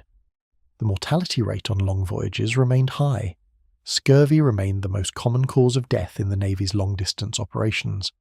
Cook approached this as he approached every other problem of seamanship, systematically, empirically, and with a determination to test every available option and discard what did not work. His approach to scurvy prevention was not based on a single correct theory. He did not know why his methods worked, any more than the VOC surgeons had known why the Cape Garden reduced mortality. It was based on observation, on a relentless accumulation of what seemed to help and what did not, implemented with the kind of authoritarian insistence on compliance that was both Cook's greatest strength and his most uncomfortable quality as a commander. The list of anti-scurvy measures that Cook implemented on his voyages is both impressive and slightly bewildering, a collection of things that range from genuinely effective to essentially useless, all implemented simultaneously in a way that made it difficult to determine which ones were actually working. He carried wort of malt, as required by the Navy. He also carried sauerkraut, fermented cabbage, which he had become convinced was effective based on accounts he had read of Dutch and German sailors who apparently suffered less from scurvy than British sailors. Sauerkraut does contain small amounts of vitamin C, enough to be somewhat protective on long voyages, and Cook's conviction was not entirely wrong, though the sauerkraut he carried was not the primary reason his sailors stayed healthy. He carried portable soup, a concentrated broth in compressed form, which he believed had anti-scurvy properties it did not actually possess. He carried marmalade of carrots, again believed to be anti-scorbutic, again of limited actual benefit. He carried what he called rob of oranges and lemons, concentrated citrus juice, Lynn's preparation, which as we have discussed had been boiled to destruction during the preservation process and was effectively useless as a vitamin C source, though Cook was unaware of this. What actually worked on Cook's voyages was a combination of factors that together kept his crews adequately supplied with vitamin C even on very long ocean passages. The most important was his insistence on frequent landfalls and the consumption of fresh food at every opportunity. Cook was extraordinary among naval commanders of his era in his systematic exploitation of every available source of fresh food. Fruits, vegetables, fresh meat, even unusual local foods that his sailors found disgusting, and that he required them to eat by the application of a certain psychological trickery that he described in his journals with evident satisfaction. The trick was this. Cook would bring the unusual food aboard and have it prepared for the officers' table, served publicly, eaten with apparent relish. After a few days of watching the officers eat it, the sailors' resistance would dissolve. Human nature, Cook noted, is such that any food withheld from common sailors will be desired by them. He used this observation repeatedly, ordering foods to be served only to the officers until the enlisted men demanded an equal share. He was manipulating his crew's envy in the service of their health, and it worked. He also enforced extraordinary standards of cleanliness. The ships on Cook's voyages were regularly aired out, the hammocks brought on deck to dry, the bilges cleaned and ventilated. This was partly miasmatic medicine. Cook believed that bad air caused disease, but the practical effect of cleanliness and ventilation was a healthier shipboard environment in general. And he was fanatical about fresh water, about ensuring that water taken on at each stop was of good quality and that the barrels were properly maintained. All of this created shipboard conditions substantially better than the norm, and the general health of his crews reflected this. The result was extraordinary.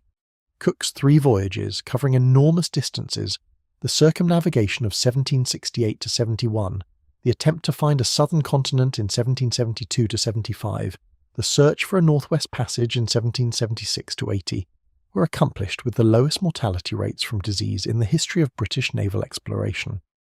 On just the second voyage, Cook returned from 3 years at sea, including a deep penetration into Antarctic waters where no European ship had ever sailed, without losing a single man to scurvy. The mortality from all causes on his voyages was a fraction of what it was on comparable expeditions. This achievement was recognised immediately by the Royal Society, which awarded Cook the Copley Medal in 1776, the highest scientific honour available in Britain at the time, awarded to a naval captain for what was essentially a public health triumph. Cook himself, in his address to the Society, was characteristically modest and analytical. He listed his methods. He described what he had done and what he had observed. He noted that he could not be certain which of his many anti-scurvy measures had been most effective. He recommended further study. But Cook's achievement also contained within it a crucial irony. His success had been interpreted both by Cook himself and by the naval establishment that celebrated him, in a way that slightly obscured its actual basis. The conclusion drawn from Cook's success was not, give sailors citrus fruit and they will not develop scurvy. The conclusion was something more like, if you implement a comprehensive program of dietary diversity, frequent fresh provision stops, careful attention to cleanliness, and the administration of various anti-scurvy substances, mortality from scurvy can be essentially eliminated. This was true, but it was a much more complicated and expensive recommendation than the simpler truth that daily citrus juice would solve the problem, and it required the kind of constant vigilant management that Cook himself could provide but that most naval commanders could not or would not. The simplification that was needed, the reduction of all Cook's methods to their essential component, the identification of what was actually doing the work, had to wait for another generation of physician administrators, most notably Gilbert Blaine, who served as physician to the fleet under Admiral Rodney in the early 1780s, and who conducted an analysis of mortality statistics from the British fleet that was essentially the first systematic epidemiological study of a preventable disease in naval medicine. Blaine looked at the data. He compared mortality rates by ship, by voyage, by dietary practice. He identified citrus fruit as the critical variable. He recommended, in terms that brooked no hedging, that the Navy implement a daily ration of lemon juice for all sailors. Blaine was also, crucially, in a position to make this recommendation heard. He was not a sea surgeon writing from the field, easily ignored. He was physician to the fleet, a person with institutional standing, with access to the Admiralty, with the kind of social connections that gave his recommendations weight. When he wrote his recommendations, they were read by people with the power to implement them, and in 1795, after Blaine had been advocating for the change for over a decade, the Navy finally acted. Lemon juice became standard issue, the daily ration was mandated, the compliance was enforced, the change was immediate and total. Scurvy, which had been the Navy's most persistent killer for 3 centuries, vanished within a few years. Ships that had been losing 20% of their crews to disease on long voyages began returning fully manned. The Caribbean fleet, which had been particularly devastated by scurvy during the wars with France and Spain, showed a reduction in disease mortality of over 90% within a decade of the new policy's implementation. The Navy that went to sea against Napoleon in the early 19th century was a vastly healthier institution than the one that had fought in the 7 Years' War 40 years before. The transformation was so complete and so rapid that it began to erase itself from institutional memory. If scurvy was no longer a problem, it became difficult to remember that it had ever been a problem, and the lessons of the transition were gradually diluted and forgotten. The accounting of what scurvy cost the age of exploration is necessarily incomplete. We do not have complete records. We do not even have a precise sense of how many European sailors made oceanic voyages in the period between 1497 and 1800, because many voyages were not officially recorded, because records were lost, because the definition of a voyage can be drawn in different places. What we have is a set of fragments: the mortality records of specific voyages, the estimates made by contemporaries who were trying to understand the scale of the problem, the retrospective analyses of historians who have tried to assemble the fragments into a coherent picture. The figures that emerge from this assembly are staggering. Historians of maritime medicine have estimated that scurvy killed approximately 2 million sailors between the beginning of the Portuguese India trade in the 1490s and the implementation of effective preventive measures in the late 18th century. 2 million is a number that becomes difficult to comprehend in the abstract. It is easier to think of it in terms of the rate at which those lives were consumed. At the height of the European maritime trade, in the 17th and early 18th centuries, something on the order of 10,000 sailors per year were dying of scurvy across all European fleets. 10,000 people per year, every year for decades, dying of a disease that could have been prevented by a daily spoonful of lemon juice. The direct consequences for the development of maritime trade were also significant, though they are hard to quantify because counterfactual history is always speculative. What we can say with some confidence is that scurvy was a binding constraint on the pace and scale of maritime exploration and trade throughout the age of exploration. Routes that might have been established earlier were delayed by the inability to find or retain crews willing to take them. Territories that might have been explored sooner were left unexplored because expeditions turned back, decimated by disease. The competition between European powers for control of trade routes was shaped in part by their differential ability to manage the mortality problem. The Portuguese, who were first into the India trade, suffered enormously from scurvy in the early decades, and their response, expanding recruitment to compensate for mortality, building the Casa de India to manage the increasingly complex logistics, was essentially an adaptation to the disease rather than a solution to it. The result was that the Portuguese expansion, though initially rapid, was stretched thin by the need to continuously replace the men it was losing. The Estado da India, the Portuguese maritime empire, was always too large for the population that supported it, partly because that population was being steadily depleted by scurvy. The Spanish trade to the Americas was somewhat less affected by scurvy, because the Atlantic crossing was shorter and more often included intermediate stops at the Canary Islands, Azores and Caribbean ports, where fresh food was available. But the Pacific trade, the Manila galleon route between Mexico and the Philippines, was devastated, and the Spanish ability to exploit their Pacific possessions was limited in part by the mortality on that route. The galleons that crossed the Pacific once or twice a year were slow, difficult to defend, and managed their crews with the same resigned acceptance of mortality that characterised every other long-distance maritime operation of the era. The Dutch, as we have discussed, built the Cape Colony partly as a logistical response to scurvy, and the Cape Colony's establishment in 1652 had consequences far beyond the reduction of mortality on VOC voyages. It created a European settlement at the southern tip of Africa that would become, over centuries, the foundation of South Africa as a modern state, a direct consequence, ultimately, of a vitamin deficiency in sailors who had no access to fresh food. The entire history of southern Africa, with all its complexity and tragedy, runs back through the VOC's Cape provisioning station to the same scurvy that killed men on Vasco da Gama's first voyage to India. The British Empire's relationship with scurvy shaped its development in ways that are similarly profound and similarly underappreciated. The British Navy's eventual success in preventing scurvy in the 1790s gave it a significant operational advantage over its rivals at a critical moment in the competition for global power. A fleet whose crews were healthy, could sustain operations longer, could blockade enemy ports more effectively, could project power over greater distances than a fleet that was routinely losing a fifth of its crew to vitamin deficiency. The Nelsonian Navy, the navy that fought and won at Trafalgar in 1805, was among other things a navy that had solved its scurvy problem.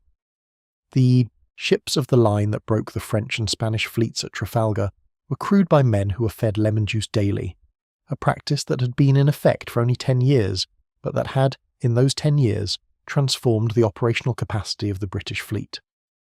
Napoleon's famous description of the British as a nation of shopkeepers was intended as an insult, but it inadvertently captured something true about why Britain won the extended conflict of the Napoleonic Wars. The British were very good at logistics, at provisioning, at the kind of systematic management of resources that keeping large forces healthy and operational in the field required. The lemon juice ration was part of that logistical superiority, and it was part of the reason that Britain emerged from the Napoleonic Wars as the dominant global power, positioned to build the 19th century empire that would shape the modern world. There is also a more intimate accounting to be done. The lives of individual men, the families they left behind, the communities diminished by their absence. The sailors who died of scurvy on the trade routes to Asia and the Americas were not abstract figures. They were farmers' sons from the Alentejo and fishermen's sons from Zealand and labourers' sons from Yorkshire, recruited by poverty and by the promises of adventure and profit that the maritime companies dangled in front of young men who had few other options. They went to sea because it paid better than anything else available to them, or because they had been pressed into service and had no choice, or because they believed the stories about the wealth of the Indies and wanted a share of it. Some of them left behind wives who waited and eventually stopped waiting. Some of them left behind children who grew up without fathers and who understood only that their fathers had gone to sea and had not come back. Some of them left behind letters, brief, barely literate documents that survive in various archives, written before departure and filled with the ordinary anxieties of people facing an uncertain future. They worried about money, about children, about the crops, about the elderly parents who would need care. They said they would be back in a year or 2 years. They were not back. The letters remain. The human cost of scurvy is, in one sense, immeasurable. Not because it is too large to measure, but because measurement requires a common unit, and there is no common unit for the loss of 2 million lives spread across 3 centuries and 6 continents. But it is also, in another sense, precisely measurable. It is the cost of the gap between the knowledge of how to prevent scurvy and the practice of preventing it, multiplied by the years of that gap, multiplied by the number of sailors exposed to the risk. That gap, measured in years, was enormous. The knowledge was available, in some form, from the beginning of the age of exploration. The systematic practice of prevention was not implemented until the end of the 18th century. The gap spans nearly 300 years. 300 years of avoidable deaths, paid as the price of a world that could not organise itself, intellectually, institutionally, economically, to act on what it knew. This is perhaps the deepest lesson of the history of scurvy. Not that ignorance kills, though ignorance certainly does, but that knowledge alone is not sufficient. The knowledge was there.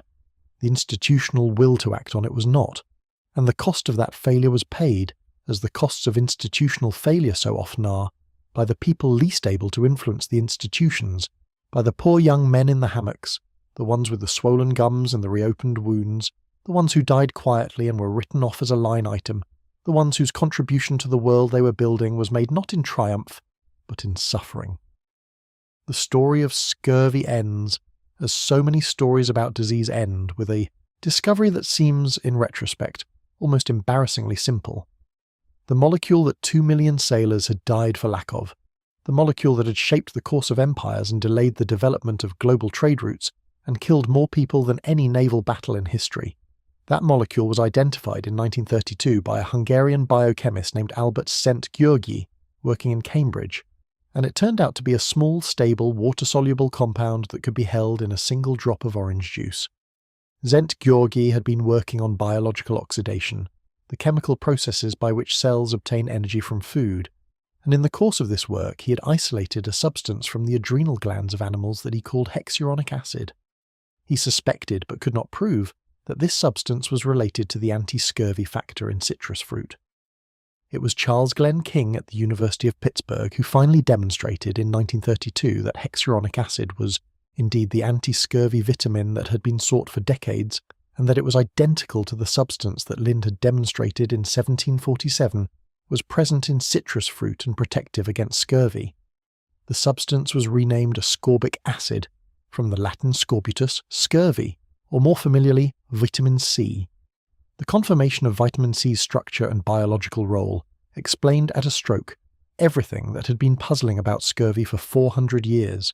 The reopening of old wounds explained collagen synthesis requires vitamin C, and without collagen synthesis, scar tissue breaks down. The swollen, bleeding gums explained the highly vascular tissue of the gums is among the first to show the effects of capillary fragility caused by collagen deficiency. The bone pain explained bone matrix also requires collagen, and in severe deficiency, the structural integrity of bone is compromised. The psychological symptoms explained vitamin C plays a role in the synthesis of certain neurotransmitters, and its absence affects mental function.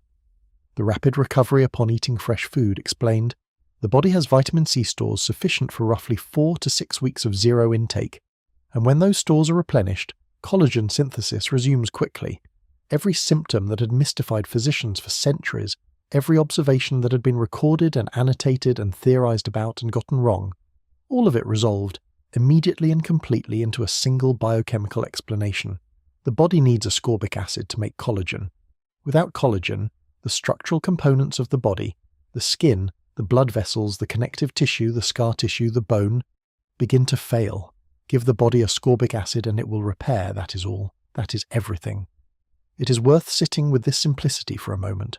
The molecule that caused all of this, that shaped the history of the world, that killed 2 million sailors, that determined the pace and direction of European expansion, that influenced the outcome of wars and the rise and fall of empires, weighs about 176 daltons. It is smaller than almost everything else your body uses to function. It is present in abundance in any citrus fruit, any bell pepper, any green vegetable, any fresh potato. It is not rare. It is not exotic. It is not difficult to obtain or to preserve once you know what you're looking for. It was there all along, in the limes that grew in tropical ports, in the spruce beer that Samuel Hearne and other fur traders in Canada made from spruce needles and knew was good for the health, in the rosehip tea that country people in Europe had made for centuries as a winter tonic without knowing anything about ascorbic acid. It was there in Domagaia's Aneda, in the white cedar branches that saved Cartier's crew in 1536. It was there in the oranges that saved the pair of sailors on Lind's trial in 1747. It was there in the sauerkraut that Cook carried on his voyages, and that, with all its modest vitamin C content, helped keep his crews healthier than any previous long voyage expedition. It was there in the lemon juice that finally became standard issue in the British Navy in 1795, the lemon juice that eliminated scurvy from the fleet within a few years and helped make British naval supremacy possible.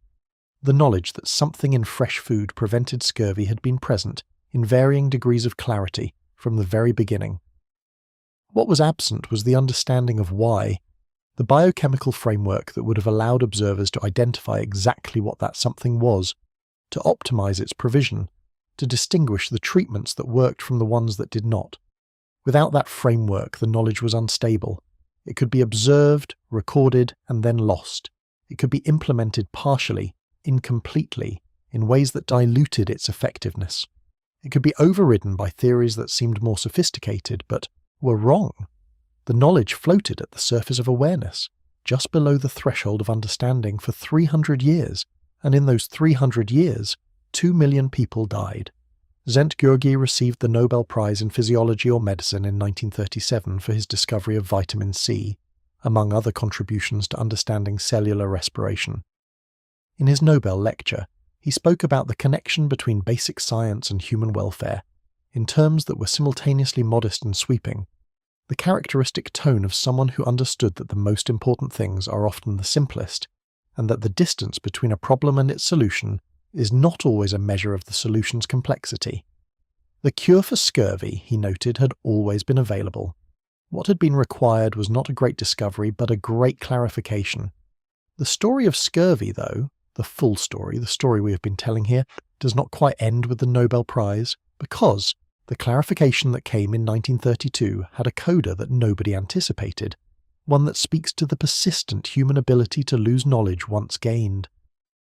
In the late 19th and early 20th century, as the lemon juice ration had become standard in the British Navy, and scurvy had been effectively eliminated from European maritime practice, a new generation of explorers took to the field, not to the oceans but to the poles. The Arctic and Antarctic expeditions of Scott, Shackleton, and their contemporaries were equipped with the most modern provisions available, including tinned and preserved foods that reflected the latest understanding of nutrition and food science.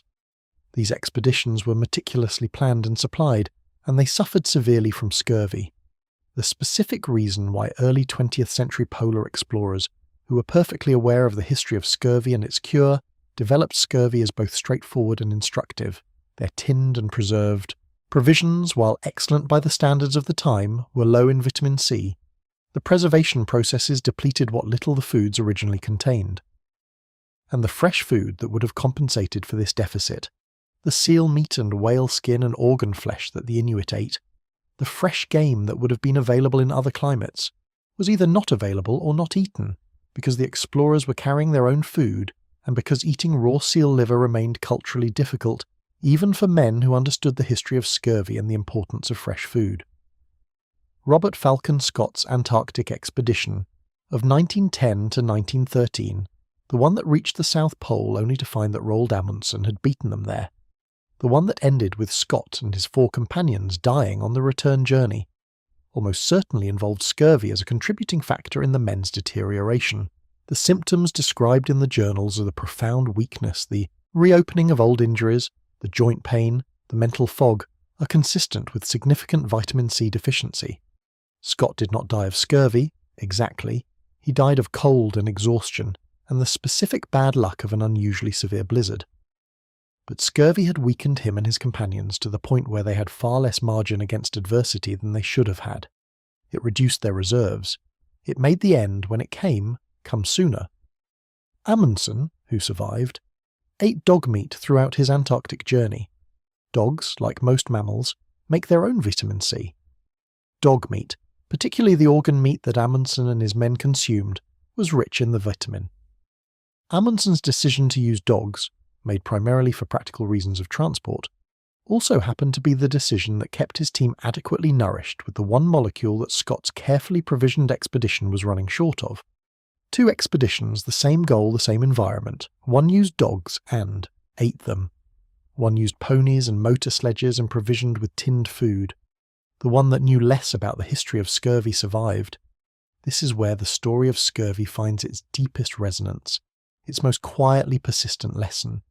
The disease was never primarily about ignorance. It was about the gap between knowing something and applying it, between having the information and building the institutions and practices that could reliably act on that information. The lemon juice was there. The knowledge of its efficacy was there. The decision to use it for 3 centuries was not there, because institutions are slow, because change is costly, because the people who died were the people least able to demand that the institutions change. And then the knowledge was applied, and the disease vanished, and within 2 generations it was almost forgotten, and it came back in a new context and killed again. because the application of knowledge is never a permanent achievement. Requires continuous renewal, continuous vigilance, continuous insistence that what is known is also practiced. The sailors who died of scurvy in the Indian Ocean and the Pacific, the men who came apart in their hammocks on the trade routes that built the modern world, died not at the frontier of human knowledge but in the shadow of its neglect. Their deaths were not necessary. They were an institutional failure, extended across 300 years, paid for by the people who had the least power to stop it. This is their story, and it is also, in the way that all history is, a story about us, about how we treat knowledge and how we treat each other, and about the vast and continuing distance between what we know and what we do. There is one more thread worth following before we let this story go, one more dimension to the legacy of scurvy that connects the age of exploration to the present in a way that might otherwise be overlooked.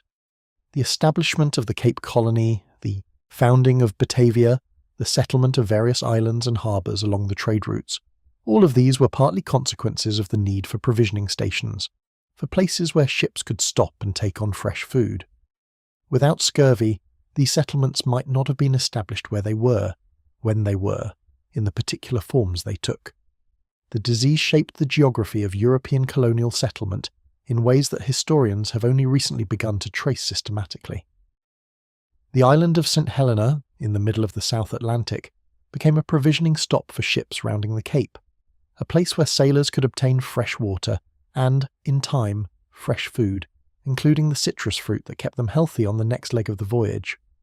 It was this role as a provisioning station that made St. Helena a significant location in the colonial geography of the Atlantic world, and it was partly that significance that made it the logical choice for Napoleon's final exile in 1815. The man who came closest to conquering Europe was imprisoned on an island that owed its importance, in part to the need of sailors for vitamin C. History moves in strange loops.